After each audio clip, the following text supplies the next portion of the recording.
kitalo nnyo kitalo ddala woolabira story eno nga bannayuganda 9 bagenda wanikibwa kalabba era we batyo obulamu bwabwe buzikirire.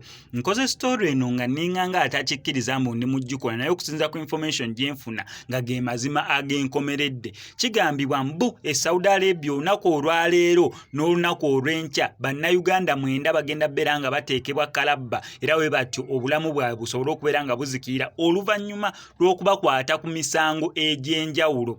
Kigambibwa okusinziira ku information gye tufunye n'ekifaananyi gwe tusobodde okubeera nga tufunako gw'oli mu kulaba oyo mwana muwala amanyikiddwa nga Alinda Zainat. Alinda Zainat yakwatibwa mu mwaka gwa 2019 era we bato bulijjo ali eyo mu komere Saudi Arabia okusinziira nti gavumenti ya Uganda ekozeeko kyesobola n'elemererwa. Kyaddaaki kigambibwa mbu woolabira story eno ono obulamu bwe already bugenda kubeera nga buzikira sinakindi obanga ali kubagenda okubeera nga batirimbulwa olunaku olw'enkya. Amanya gaabo bannayuganda gyensobodde ofunako ekifaananyi kyo gwolabye yalinda Zainat oyo nga yakwatibwa mu mwaka gwa 2019 ne kubeerako Nuhuwati Nambi ono yenga yakwatibwa mu April w'omwaka gwa 2021 ono kigambibwa mbu yakwatibwa ne cocaine oba enjaga.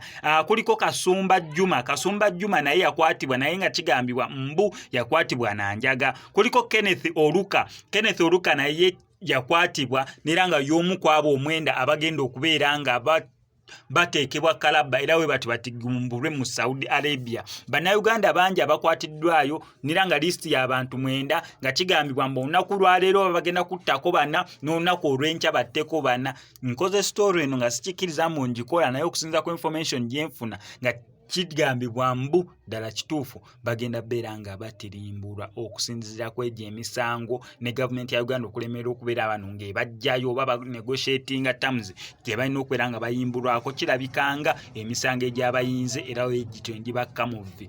Ngenda beera nkutuusako updates ezisingawo kyonna okola subscribing nga nyiga notification bell ebisigadde obitu